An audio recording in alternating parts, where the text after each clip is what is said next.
find such a love at our age. Whoever thought we could dance on a Welcome to Couples Therapy in 7 Words. I'm your co-host, Judy Alexander, and I'm here with my husband, Dr. Bruce Chalmer. Hello, Judy. Hello, viewers and listeners. Judy, tell folks today's title. Post Betrayal Syndrome, an interview with Dr. Debi Silber. And we will be getting into that interview very shortly, and she'll be talking all about, like it says, Post Betrayal Syndrome. Yes. She's got, it was really interesting, I think, the fact that she went through the stuff she went through, and we talked a lot about that, you'll see in the interview. And she decided, and I've heard other folks say this too, but it was really kind of neat the way she was putting it. In effect, if she's going to go through all this awful stuff and come out the other side learning what she learned, she's going to bring the whole world with her. Yes, she is. In a positive way. And I really think that's kind of cool. Yeah. So you will get to see that. Inspiring story. And again, I think let's just move right to, I'm just going to say in passing, buy our books, folks. You can find information about that on our website. Including one on betrayal. Including one on betrayal. This is my most recent betrayal, book. right. And maybe we'll say a little more about that at the outro. Mm-hmm. And we will see you on the other side. Our guest today is Dr. Debi Silber. Dr. Silber is the founder of the Post Betrayal Transformation Institute. Through her own experiences, her Ph.D. research, and her work with clients, Dr. Silber has developed programs that help people process betrayal, heal physically, mentally, and emotionally, and rebuild trust. She also hosts the podcast From Betrayal to Breakthrough. Debi, welcome to Couples Therapy in 7 Words. I'm talking a little mush mouth. I just got back from the dentist, so I apologize. Well, I'm looking forward to our conversation. Well, thanks for doing this. So we always like to start off by asking our guests, how did you get into the work you do? Tell us something about your own journey. Well, you don't choose a topic like betrayal because you like it. You sort of choose it because you have to. So I'm in business 33 years, health, mindset, personal development. I had a painful betrayal from my family. I thought I did all I needed to do to heal from that. And then it happened again a few years later. This time it was my husband. So that was the deal breaker. Got him out of the house and looked at the two experiences thinking, what's similar to these two? Of course, me, but what else? And really took a good hard look. And I realized that I never took my own needs seriously. It was about everybody else all the time. So decided that if nothing changes, nothing changes. So here I was, 4 kids, 6 dogs, a thriving business. And I enrolled in a Ph.D. program. It was in transpersonal psychology. I didn't know how I was going to do it, pay for it. I hadn't been in school in 30 years, but I couldn't find any courses, books, anything. And I really was struggling. So I needed to learn this at a very big level. And while I was there, I did my study. And it was truly just to help me heal and be there for my kids and my clients. And that study led to 3 discoveries, which changed my health, my work, my family, my life. Wow, what were those 3 discoveries? Yeah. So the first one was originally I was studying betrayal and post-traumatic growth. And for those who aren't familiar, I look at post-traumatic growth as kind of the upside of trauma, how whatever that trauma is, death of a loved one, disease, natural disaster, leaves you with a new awareness, insight, perspective you didn't have.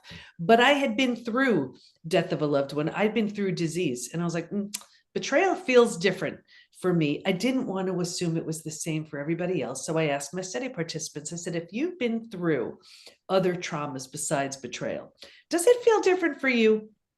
Unanimously, they said it's so different. And here's why.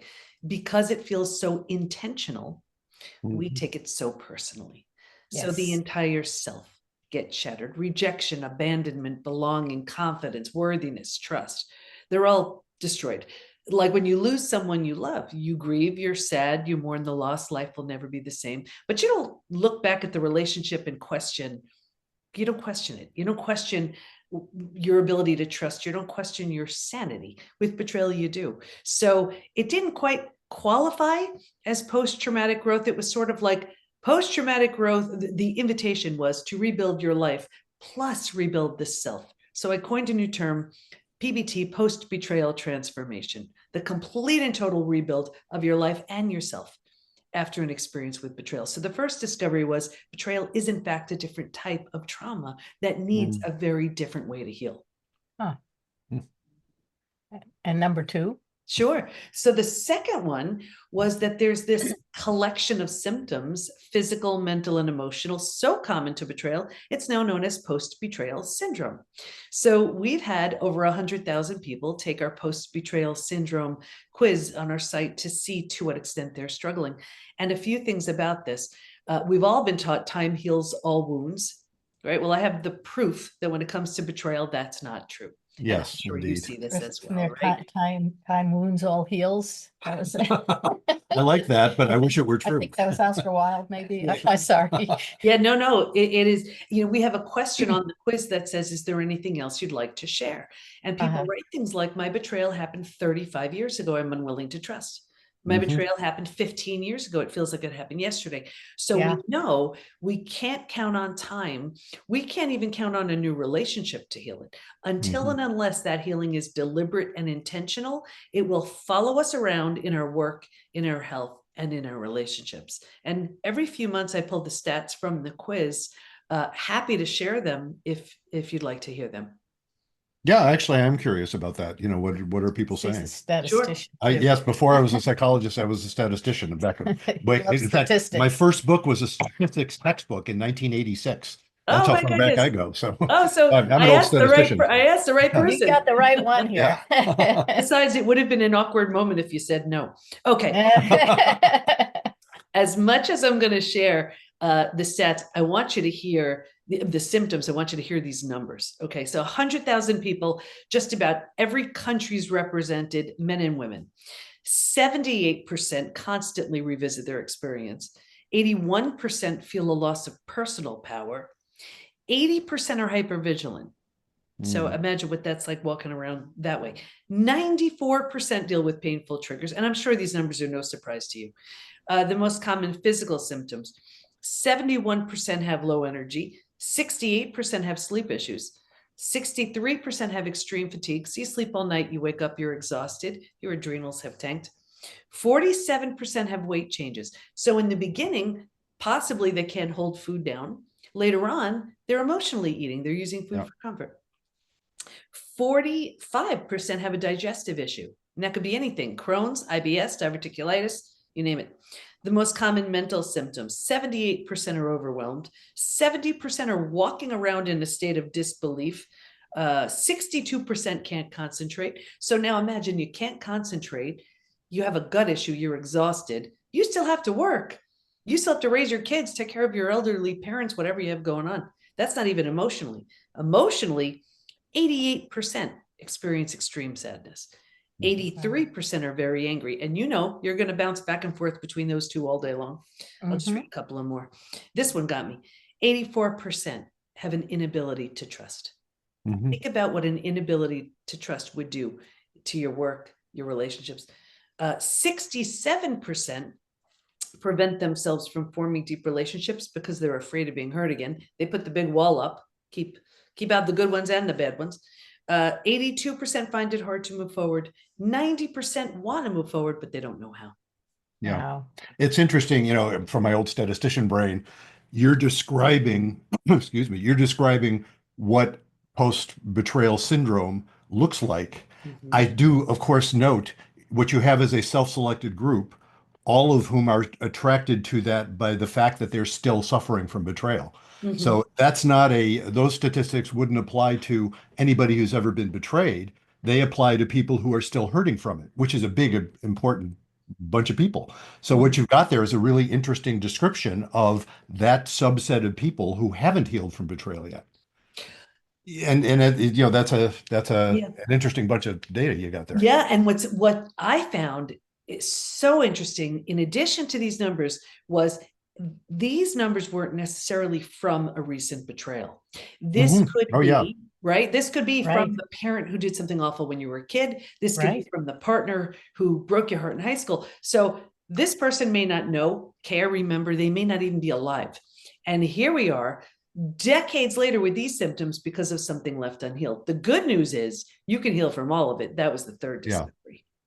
Yeah, indeed. And that's the big one in terms of giving people some hope that it is possible to heal. We one of the people we interviewed in the first year of our podcast, or first or second year, was Carl Pillemer. who is a sociologist in Cornell who's done work on family estrangement.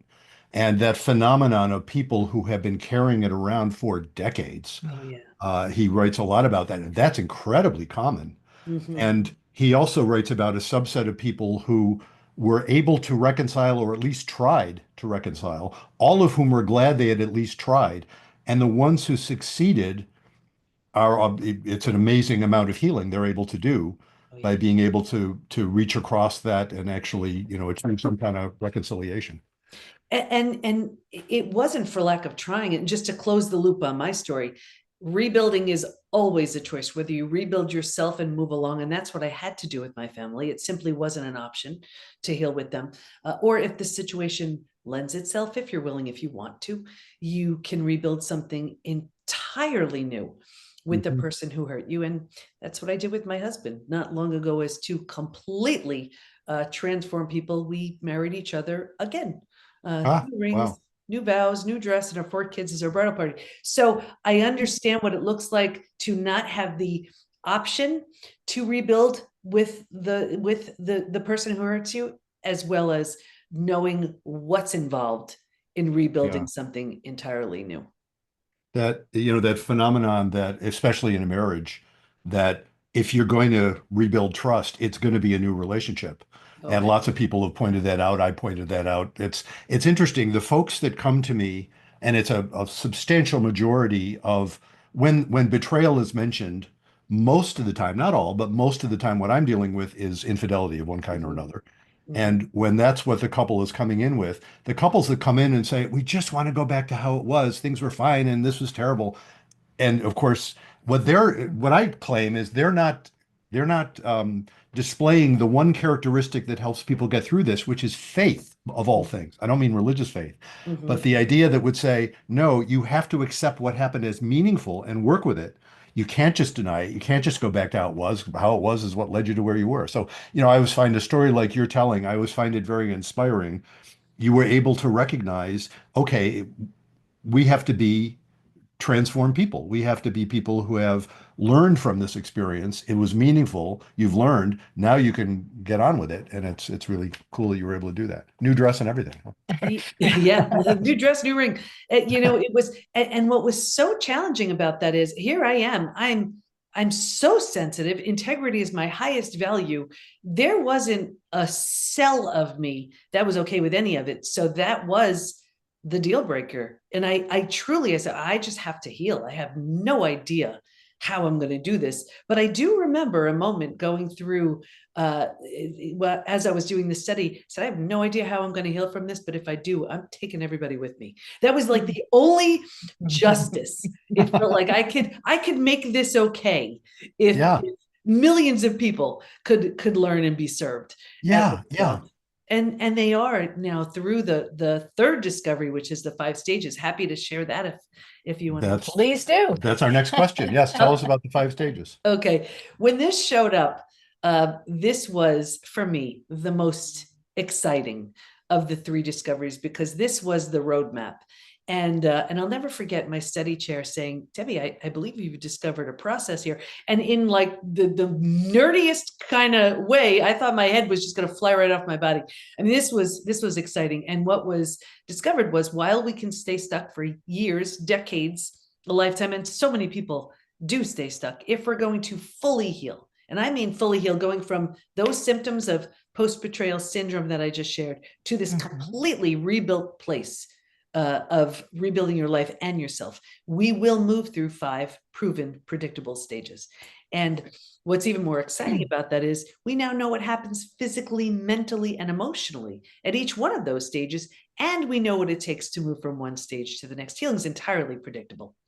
Um, Happy to So share. please, yes, Yeah, yes, of yes. course. Okay, all right. We're on the edge of our seats here. I was going to say, you're making this super easy for me. So I'm going to give We you try. a super boiled down version of it. So stage 1, before it happens.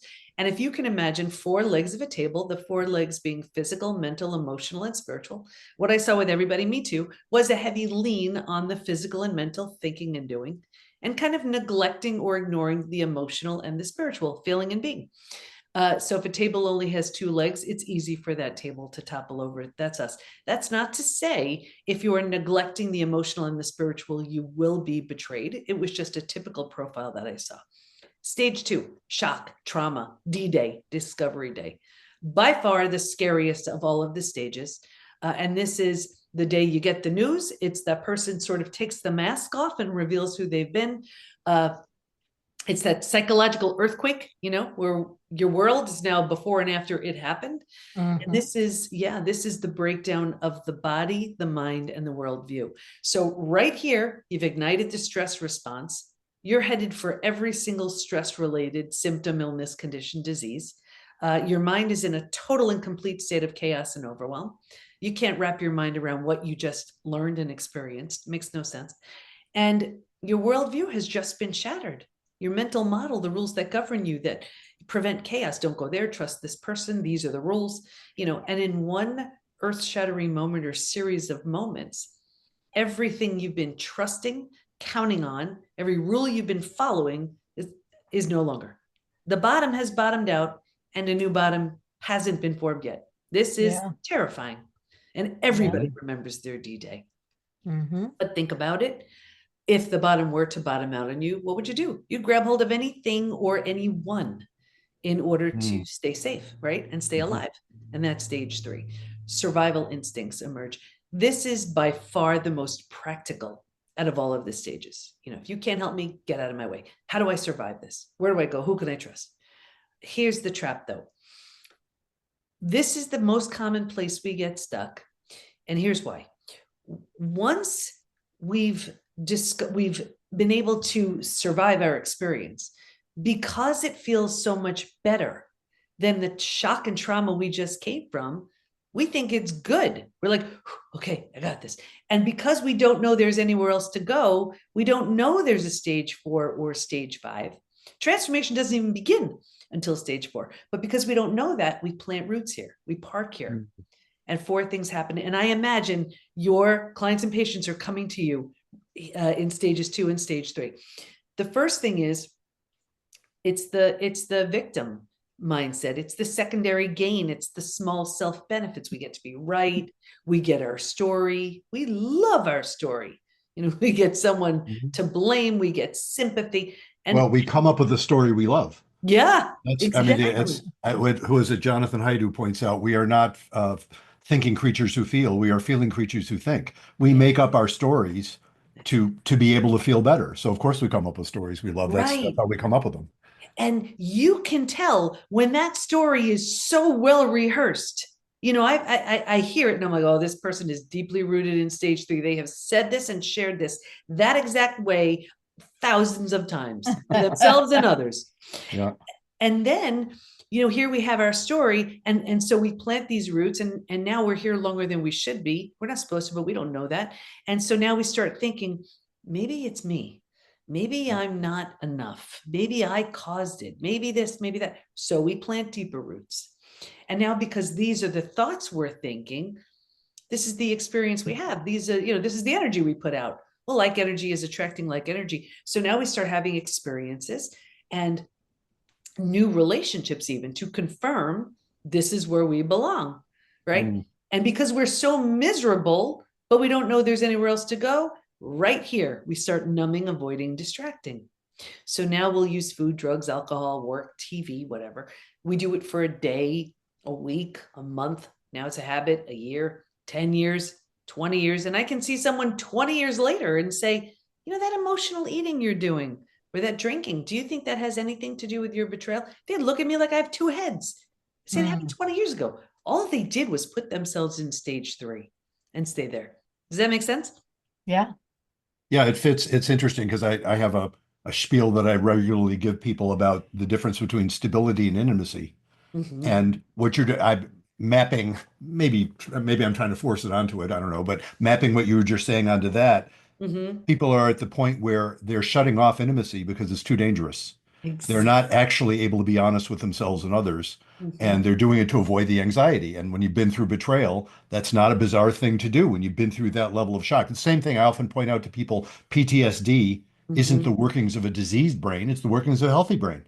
It's like, yep, your brain is trying to protect you. It's inconvenient as hell, to say the least, Yeah. but it is trying to protect you. And that stage three you're describing sounds to me like, yeah, it's where people are in that place where they can't afford to be honest with themselves Mhm. or others. Well, because it's too dangerous. It's too dangerous. It's too painful. It's not crazy. Right. It's understandable why people do that, but indeed it keeps them stuck there. Yeah. Yeah, it keeps them stuck. It keeps them with symptoms of post-betrayal syndrome. This is where repeat betrayals happen as well, Yeah. because if nothing changes, nothing changes. So they're so unhappy, but yet either they're unaware or unwilling to do the work to move them to the next stage, because they have to change their story. They have to grieve the loss. They have to do a bunch of things to let go of the old in order to create the new. Mhm. So if you're willing, willingness is a huge part of this right here. Grieve, mourn the loss, bunch of things you need to do. You move to stage 4. Stage 4 is finding and adjusting to a new normal. So here's where you acknowledge, I can't undo what happened, but I control what I do with it. Just in that decision, you're starting to turn down that stress response. You're not Yeah. healing just yet, but at least you stop the massive damage that was going on in stages 2 and stage 3. Stage 4 feels like if you've ever moved to a new house, office, condo, apartment, like your stuff's not there. It's not quite cozy yet, but it's this sort of hopeful excitement, right? Mhm. But think about it. If you were to move, you don't take everything with you, right? You Mhm. don't take those things that don't represent who you're now ready to become. And what I found was there's this one spot as people go from stage 3 to stage 4. If your friends weren't there for you, you're done. That betrayer who has no intention of changing, you've outgrown them. That, let's say, support group that has been keeping you stuck, you're done. And so people say all the time, what the heck? I've had these people in my life, for years. Is it me? Yes, it is. You're undergoing a transformation. If they don't rise, they don't come along. So it's not necessarily a lonely space, but it's a very personal space, stage 4. Yeah. Yeah. And there's a reason why people are often reluctant to go there precisely because that kind of space could be scary. Yeah. It's very uncertain. It's exciting. Yes, indeed, it's exciting, but it's also very uncertain. Reminds me some now here, there are some similarities. You're Mhm. talking about post-betrayal are different from other kinds of trauma. There are some Mhm. similarities there too. When people actually start to process trauma so that they're no longer immediately in a panic, that's when they begin to develop a new relationship to their past as well as their Yes. future. And it sounds like that's kind of the hallmark of stage 4. Yeah, definitely. Yeah. And what I love to one of the ways I love to reframe it for people is it instead of it being scary, it's unfamiliar. Just Mm. like everything else that was once unfamiliar and then you did it and now it's familiar, it's the same thing. But instead of just staying with the familiar known, even if it stinks, here's an opportunity to embrace something you have no idea what it could lead to. I see in stages 4 and 5 new levels of health, new relationships with the person who hurt you on a very different level, or with someone new, new passion projects, new businesses. This is what happens when you've moved past that trauma. You're like, it's really for 2 reasons. Number one, you can look at that and be like, if I can get through that, I can do anything. And the second Yep. part of that is, now that that's cleared, what else is open and available to you? So Ah. I just want to get you to stage 5, so I don't Mhm. kind of leave you in this. Not that stage 4 is a bad place, but it's stage 5. When you've settled into this space, you've made it cozy, you've made it kind of mentally home. You move into the 5th most beautiful stage, and this is healing, rebirth, and a new worldview.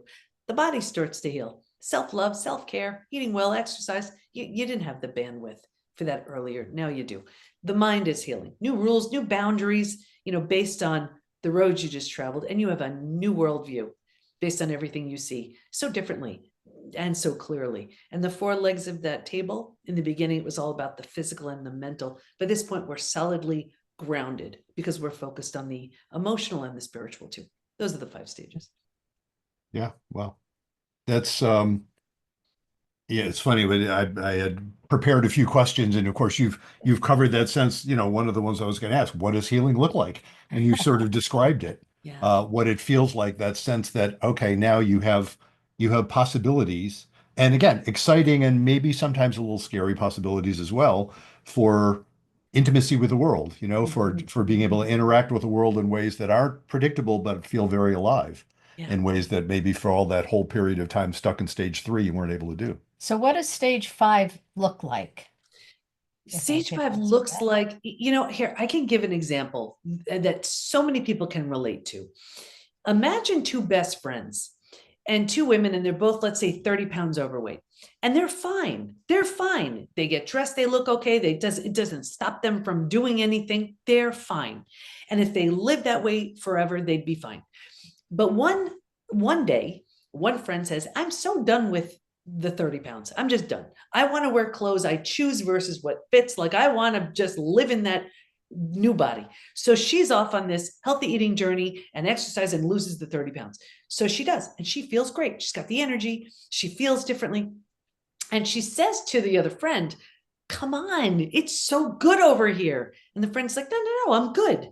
And the truth is, she's okay. She has no idea what it feels like to experience that 30 pounds of weight loss. If she did, if she had that feeling, she wouldn't waste a minute in stage 3. So to answer your question, stage 5 feels like you've deliberately and intentionally created this new version of yourself, where every thought that comes in, you're like, I'm bringing all the parts I love and I'm leaving behind everything that no longer serves. Does this belief still support me? No, it's not coming along. Does this new boundary support me? Well, it's going to be challenging and new to implement, but yep, here we go. So it's a lot of work, but the confidence, the health, the vibrancy, the all of it, it's all there in stage 5. So how do you help people get there? Yeah. How do you work with folks who come to you, or what sort of, you can tell us about the PBT Institute and that stuff. Yes, yeah, sure. So, when the 5 stages showed up, I'm like, how do I keep that to myself? So I put the 5 stages in a program that blew up. And then everyone wanted to work with me. And I'm like, how do I get these 5 stages into enough hands? I created our certification program. And then I was like, wait a second, I did the research. I know what works. What would happen if I put everything about healing from betrayal that the research proved works under one roof? That's the PBT Institute. So in there, we have our signature program, which literally moves you through the stages. And you're encouraged not to even go to the next stage until you can officially check off every single thing on this milestones and markers checklist we have that says you are completely done with that stage. You are ready for the next. We have certified coaches who each specialize in different areas that people go through after experiencing betrayal, and they're all certified in the stages, but they're bringing in things like separation and divorce, reconciliation, grief, mindset, because at different stages you need different things. The somatics, because the issues are in the tissues, so we have someone for that too.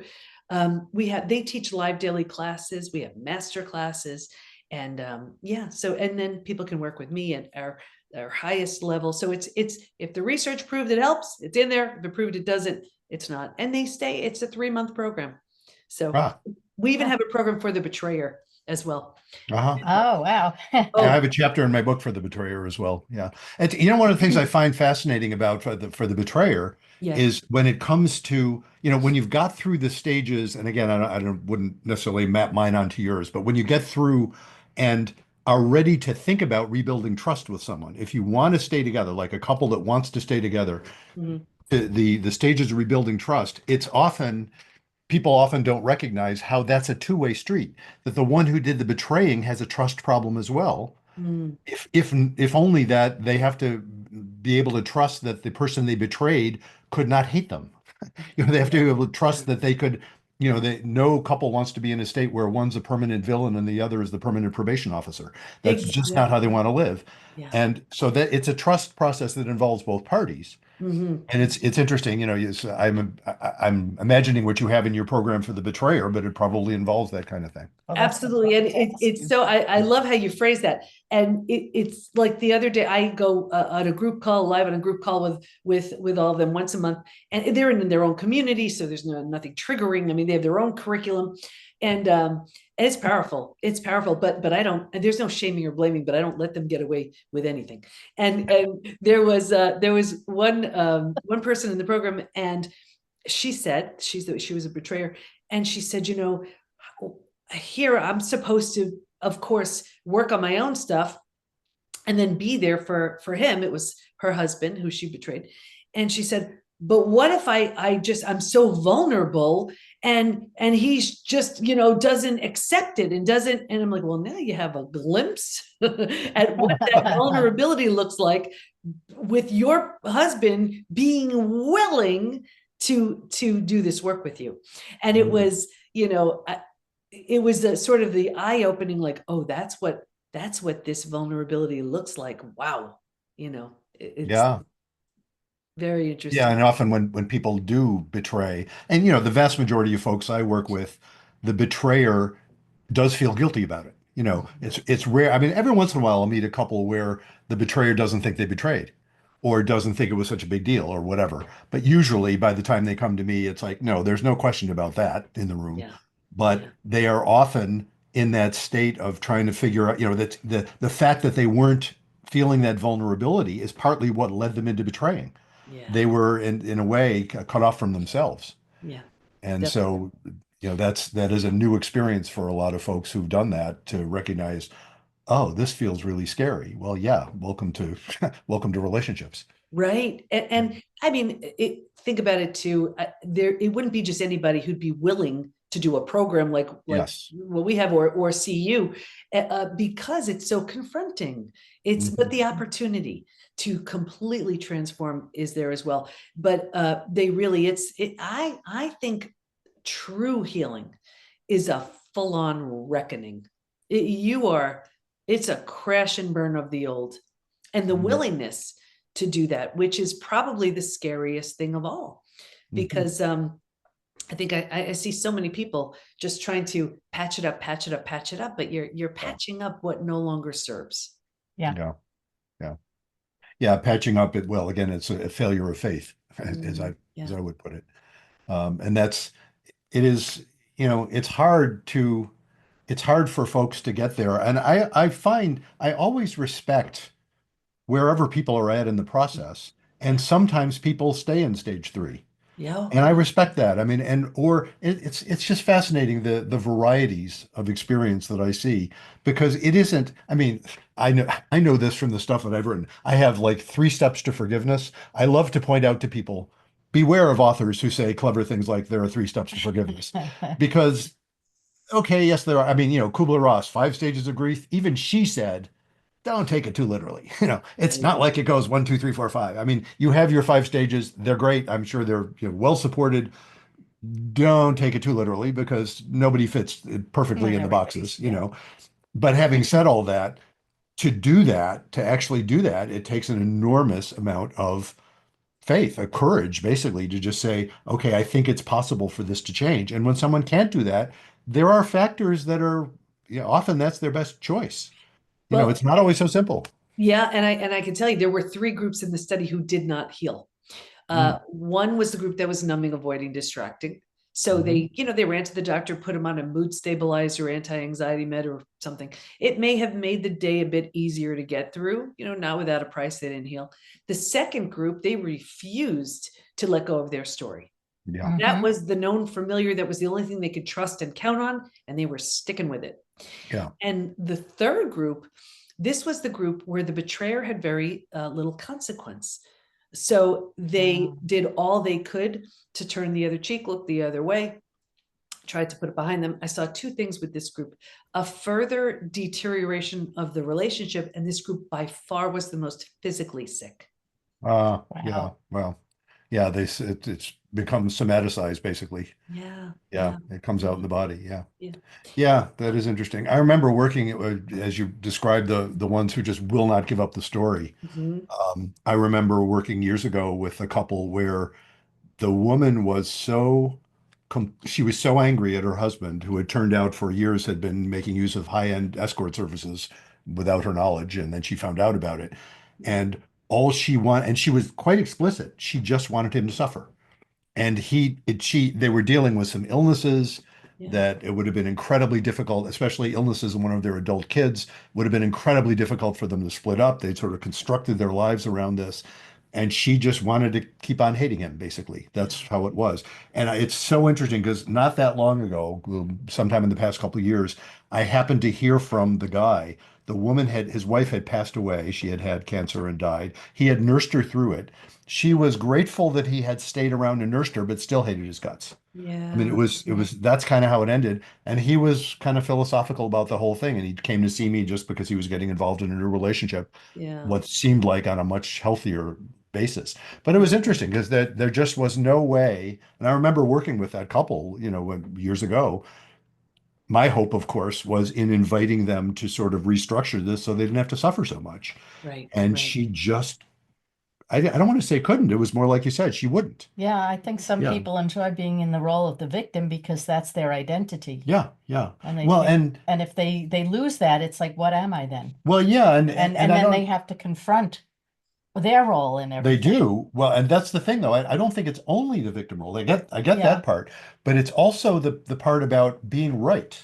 That Mhm. there's something about the world. I think people vary in the degree to which they need the world to be predictable. Yeah. And so if somebody is coming from that place of, I think of it, this is probably not the nicest way of thinking of it, but, and sort of, I'm remembering Piaget's I don't remember what we're all called in cognitive development. You're an educator. You remember that stuff. Taking those classes years Yeah, ago. and kids around the age of 10 or so, where they are just absolutely all about justice, Mhm. and they're stuck there. Yeah. And there's no way there's any such thing as nuance. It's right or it's wrong, and that's that. And there are adults who will stay there. Yeah. And they cannot wrap their brains around, those are the folks where if you get into the context of how, let's say, infidelity occurred, they are saying you're just making excuses. You're just making it be okay, as opposed to saying, no, it wasn't okay, but there was a context. Something was happening, unless you want to just say that the person was crazy or evil. Mhm. And I start with the axiom, and only rarely do I question it, that the folks I'm working with aren't crazy, evil, or stupid, because they generally aren't. Yeah. They have Yeah. reasons for being the way they are.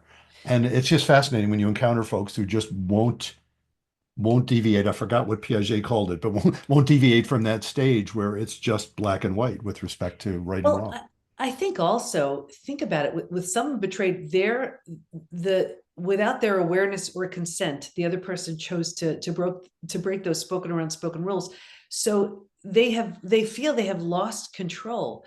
So holding on to their story, withholding forgiveness, staying in that position feels like the only thing they have control over. Mhm. So it's such you understand, and like, it's so easy to understand why they'd be holding on to it. Also, because they're looking at it and, if I let this go, am I weak? Am I a sucker? Am I setting myself up for it to happen again? I mean, all those things come into question. So, Yeah. that's why it really is, it's taking a look at all of it, all of it. You mentioned friends, the Mhm. role of friends, and it in keeping people in stage 3. And Mhm. I was just thinking of that with respect to what you just said, that feeling I've heard so many people say, especially women. I hear this more than for men, I think. Um, what will my friends think of me if I stay in this relationship? They'll think I'm weak or stupid, or how could I let myself be treated that way? And they're wrestling with it. I mean, because, the reason they're wrestling with it is they want to stay in the relationship. Mhm. They want to feel like, no, there are some nuances here. Maybe I can understand. Maybe I can forgive. But their friends are often, in effect, pressuring them to not do it, which, doesn't seem to help very much. It's an extra, yeah, it's just an extra level and layer. I mean, for me, as much as it was my friends, it was my kids. I had Yeah. 4 teenage kids looking at me, and actually it was my husband who told my kids. So I think Wow. that's one of the reasons why he changed to the level that he did, because when your 4 teenage kids look at you like, you did what to mom? If anything has you wake up and realize what matters, it's losing everything that Mhm. matters. And but for me, that was one of the biggest questions. and that's why I said, I just need to heal. I have no idea. That wasn't my intention Mhm. to get back together with him. It was team mom for sure, Mhm. which gave me the space I needed to Mhm. just really sift through this and heal, and then see what to do about it. And Yeah. I was grateful for that gift. If you don't mind my asking, I mean, how were your kids about your getting back together? Yeah, it was interesting because it was slow, but and I remember all four of them, and anybody who has kids, one is as different from the next, and they all were, and they were, We have kids, we know. yeah. You have how Yeah. many? Well, we have, Between the two of between the us, two of us, 5. I have three, and Judy Three, has two. two. Oh, okay, yeah, so And we have 6 grandchildren, so Oh my goodness. yeah. So yeah, they were all so different about it, but they said, just trust your gut. Just we're with you, whatever you want to do. But he had changed so dramatically. He's a very extreme personality. So within days, he got rid of his fancy car and his fancy clothes, and he started listening to all this spiritual stuff. And all of a sudden, he's in New York City sitting with the homeless. I'm like, who is this? But the kids were like, Mom, he's getting so weird. Just tell me what he was doing. And so they saw firsthand the changes that he was making. And it was confirming for them. But then as they saw it, of course they wanted us to get back together, but only if he was going to be different, and only if I was okay with it, Yeah, yeah, Oh, in a that's very nice. new way. Yeah. Which yeah. was really why when we got married again, I didn't want friends or family there, because I wanted each of the kids to write something. I wanted to know what was in their heart. And because I wanted to see what they were making of this. And each one of them in their own way really spoke to my strength and my ability to see beyond, and Uh-huh. forgive, and this and that. And that was tremendous. And I'll tell you now, having 4 adult kids, and they're all partnered up, and we're having so much fun, so much Oh. fun. Mhm. But So what a powerful lesson for them to see you guys go through that and, give them hope that, relationships can heal. yeah. Well, they look at it as sort of like they learned so much from this, and look at it as like mom took one for the team. Like Mhm. they have learned what not to do, what to do. And my husband is has recreated relationships with each one of the kids in the way they needed it, uh, so that this is trauma well served. How Yeah, wonderful. that is amazing. Yeah, that's very inspiring. I mean, there's so many folks who will say, again, I guess I'm going back to stage 3, who will say, how can I model this? Again, I especially hear this from women about their daughters. How can I model for my daughter staying in this, and yet I want to stay in it? And this, all of the features you were describing, where the kids, first of all, knew about it, which is an amazing thing. Not always, that doesn't always turn out so great, you know. Yeah. But it sounds like your husband did the work he needed to do to make that actually a healing process rather than just destructive. And Right. so for them to really see you go through the whole thing, boy, that models that sense as you were describing, that sense of hope and Mm-hmm.